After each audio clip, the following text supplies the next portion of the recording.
नमस्कार, सुलगता सवाल में आपका स्वागत है। मैं हूं आपके साथ वक्ता। आज सवालों से गुजरात के दंगल में खेल करने में जुटी आम आदमी पार्टी और कांग्रेस को सुलगाएंगे, क्योंकि इनका खेल बिगाड़ने के लिए गुजरात में एआईएमआईएम अध्यक्ष असदुद्दीन ओवैसी ने एंट्री मार दी है। अब एआईएमआईएम भी बाकी पार्टियों को चुनौती देते हुए पूरे दम के साथ चुनाव लड़ेगी। गुजरात में आते ही मुसलमानों पर ओवैसी ने ऐसा दांव खेला है कि कांग्रेस के साथ साथ केजरीवाल के भी पसीने छूट गए हैं। वहीं ओवैसी के आने से बीजेपी और मजबूती दिखा रही है। आखिर क्यों, ये ट्विस्ट आपको आगे बताएंगे, लेकिन उससे पहले सुलग रहे सवालों पर नजर डालते हैं। क्या ओवैसी गुजरात में बीजेपी को देंगे चुनौती? ओवैसी की एंट्री से क्यों डरी कांग्रेस और आप?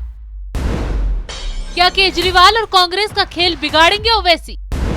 क्या मुस्लिमों पर फेल हो गया केजरीवाल का दाव? इन तीखे सवालों से केजरीवाल की नैया डूबना लाजमी है, और कांग्रेस का तो क्या हाल होने वाला है उसे भी शायद अंदाजा नहीं होगा, क्योंकि अब बीजेपी का गढ़ और पीएम मोदी अमित शाह के घर गुजरात में बीजेपी, कांग्रेस, आम आदमी पार्टी और अन्य पार्टियों के अलावा एआईएमआईएम भी पूरी ताकत से उतरेगी। इस ऐलान के साथ पहले ही दिन गुजरात में एमआईएम ने कांग्रेस को झटका दे दिया है और दावा किया है कि कांग्रेस के कुछ सांसद और विधायक उनके संपर्क में हैं। जल्द ही वो एमआईएम के साथ जा सकते हैं। ऐसे में कांग्रेस आला कमान और टेंशन में आ गया है। लेकिन अब सवाल ये है कि कैसे ओवैसी आप और कांग्रेस के लिए चुनौती बनेंगे।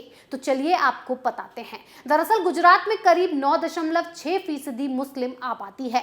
राज्य की 182 सीटों में से 25 सीटें मुस्लिम बहुल हैं, यानी इन सीटों पर मुस्लिम मतदाता हार जीत में अहम किरदार निभाते हैं। तो ऐसे में कांग्रेस और आम आदमी पार्टी गुजरात के मुसलमानों पर दांव खेलने की कोशिश में लगी हुई है। कांग्रेस अपने आप को मुसलमानों का मसीहा मान रही है। गुजरात के गोधरा कांड को लेकर झूठ फैलाकर मुसलमानों को अपनी ओर खींचने की कोशिश कर रही है, और केजरीवाल भी यही कार्ड गुजरात में खेल रहे हैं। ऐसे में मुसलमानों का वोट बैंक लूटने के लिए ओवैसी भी दंगल में कूद पड़े। अब किस किस को ये वोट बैंक मिलेगा और किसका फायदा मुसलमानों से होगा, ये सवाल तो खेल रहा है, क्योंकि अगर 3 पार्टियों मुसलमानों के वोट बैंक को लेकर ही आपस में लड़ेंगी तो ना गुजरात कांग्रेस के हाथ लगेगा, ना आपके और ना ही ओवैसी के, और सीधा सीधा फायदा बीजेपी को पहुंचेगा। बीजेपी एक तरफा अपना सारा वोट बैंक सेव कर लेगी। यही वजह है कि ओवैसी की गुजरात में एंट्री केजरीवाल और कांग्रेस का सिरदर्द बढ़ गया है। लेकिन इनकी सबकी आंखें खोलने वाली एक खास बात है, और वो आपको बता देते हैं। दरअसल बीजेपी का नाम आते ही जहां देश का मुसलमान मुंह बनाने और नाक भौं सिकोड़ने लगता है, तो वहीं गुजराती मुसलमानों के चेहरे पर मुस्कान बिखेरने लगती है।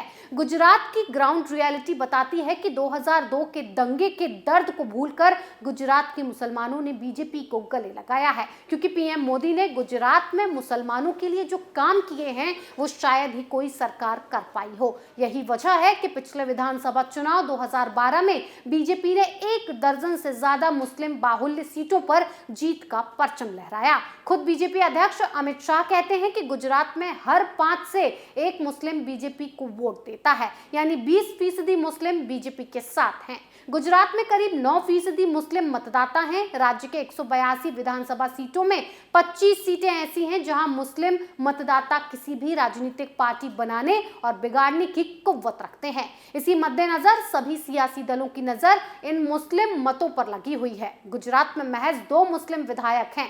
गुजरात का मुस्लिम मतदाता 2007 के विधानसभा चुनाव से पहले कांग्रेस का परंपरागत वोटर माना जाता रहा है, लेकिन 2007 के बाद बीजेपी ने कांग्रेस के इस वोट बैंक में सेंधमारी की। 2012 के विधानसभा चुनाव में मुसलमानों का करीब 20% वोट बीजेपी को मिला, और इसी का नतीजा रहा कि 2017 में भी बीजेपी का बोलबाला दिखाई दिया। वहीं अब बीजेपी की आगे की रणनीति की बात करें तो 27 साल से गुजरात की सत्ता पर काबिज बीजेपी बीजेपी जहां एक तरफ अपने कोर वोटर्स को एकजुट रखने की कोशिश में जुटी है, तो दूसरी तरफ अल्पसंख्यक वोटर्स को भी अपने पाले में लाने की कोशिश में जुटी है। पीएम मोदी के गृह राज्य में बीजेपी अल्पसंख्यक मोर्चा ने मुसलमानों को जोड़ने के लिए उन सभी विधानसभा क्षेत्र में कम से कम 100 अल्पसंख्यक मित्र बनाए हैं जहां मुसलमानों की आबादी ज्यादा है।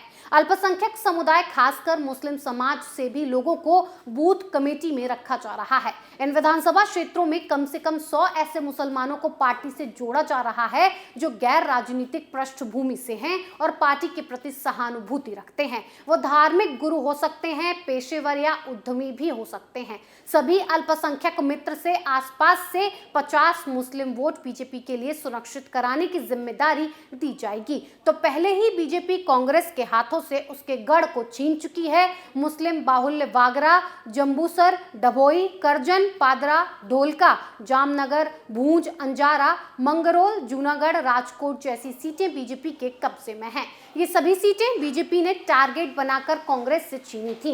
ये वो सीटें थी जिन्हें बीजेपी 5 से 7 हजार वोट से कांग्रेस से हार जाया करती थी। लेकिन अब दिन वो आ गए कि कांग्रेस को अपनी बची कुची सीटें बचाना भी मुश्किल होता दिख रहा है। ऐसे में एक सवाल ये भी उठ रहा है कि क्यों बीजेपी के लिए मुसलमानों पर पकड़ आसान हो गई है। तो इसकी वजह है गुजरात में मुसलमानों के लिए खास योजनाएं, जिसमें सबसे पहले आती है हज यात्रा। हज यात्रा पर जाने वाले मुस्लिमों के सबसे ज्यादा आवेदन गुजरात से आते हैं। 2014 से पहले गुजरात का कोटा महज 4000 था। गुजरात हज कमेटी के चेयरमैन ने कई बार यूपीए सरकार से गुजरात का कोटा बढ़ाने की मांग की थी, लेकिन सरकार ने नहीं बढ़ाया। 2014 में जब मोदी प्रधानमंत्री बने तो गुजरात के हज यात्रियों का कोटा हर साल बढ़ाया गया। पिछले 3 सालों में ये कोटा 4000 से बढ़कर 15,000 पहुंच गया है, जिससे मुसलमान काफी खुश हैं। तो वहीं दूसरी तरफ मुद्दा उठता है गुजरात दंगों का, जिसका विपक्ष दल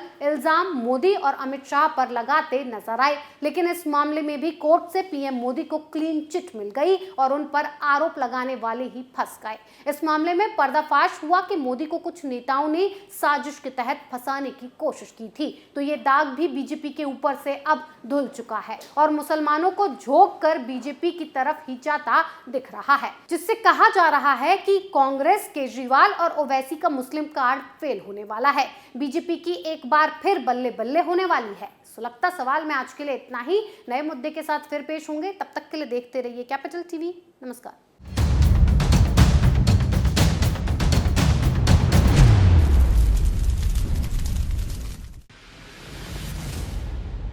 मैं राजनीति करता नहीं, पर राजनीति को बहुत गहरे तक समझता हूं। मैं लोगों के बीच रहता हूं, लोगों के मन को अच्छे से जानता हूं।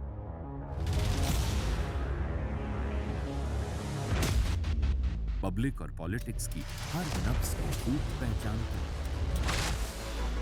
संघर्ष की सियासत से सत्ता के सिंहासन तक मैं हर खबर से खरा सच निकालता हूं।